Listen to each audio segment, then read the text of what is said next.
జీవితం ప్రతిరోజు ఒక పాఠం నేర్పుతుంది. కానీ కొన్ని పాఠాల సాహిత్యం మాత్రం జీవితాన్ని అర్థం చేసుకునే మార్గాన్ని చూపిస్తుంది. అదే ఈ పాట. వీడియో స్కిప్ చేయకుండా చివరి వరకు చూడండి. ఈ పాటలోని అర్థం, భావం మీకు అర్థమవుతుంది. అలాగే మా కంటెంట్ మీకు నచ్చినట్లయితే లైక్ చేయండి, షేర్ చేయండి. మరిన్ని వీడియోస్ కోసం మన ఛానల్ని సబ్స్క్రైబ్ చేసుకోండి. మౌనంగానే ఎదగమని మొక్క నీకు చెబుతుంది, ఎదిగిన కొద్దీ ఒదగమని అర్థమందులో ఉంది. అపజయాలు కలిగిన చోటే గెలుపు పిలుపు వినిపిస్తుంది, ఆకులన్నీ రాలిన చోటే కొత్త చిగురు కనిపిస్తుంది.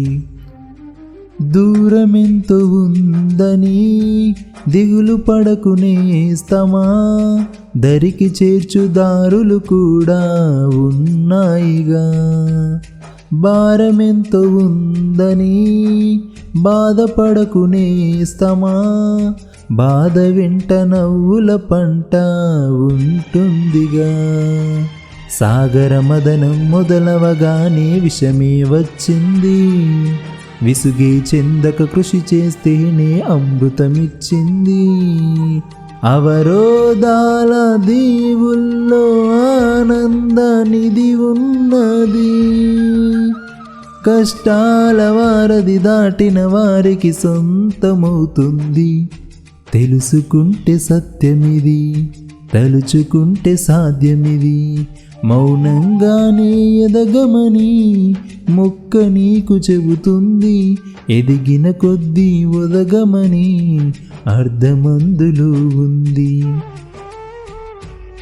చెమట నీరు చిందగా నుదిటి రాత మార్చుకో, మార్చలేనిదేదీ లేదని గుర్తుంచుకో. పిడికిలి బిగించగా చేతి గీత మార్చుకో, మారిపోని కదలే లేవని గమనించుకో. తోచినట్టుగా అందరి రాతలు బ్రహ్మే రాస్తాడు, నచ్చినట్టుగా నీ తల రాతను నువ్వే రాయాలి. నీ ధైర్యాన్ని దర్శించి దైవాలే తలదించగా, నీ అడుగుల్లో గుడి కట్టి స్వర్గాలే తరించగా. నీ సంకల్పానికి ఆ విధి సైతం చేతులెత్తాలి, అంతులేని చరితలకి ఆది నువ్వు కావాలి. మౌనంగానే ఎదగమని మొక్క నీకు చెబుతుంది, ఎదిగిన కొద్దీ ఒదగమని అర్థమందులో ఉంది. నా సాంగ్ మీకు నచ్చినట్లయితే కామెంట్ బాక్స్లో చెప్పండి. అలాగే నెక్స్ట్ మీకు ఇష్టమైన సాంగ్ ఏదైనా ఉన్నా కానీ కామెంట్స్ బాక్స్లో చెప్పండి. నెక్స్ట్ టైం పాడడానికి ట్రై చేస్తాను. Thank you so much. జై హింద్.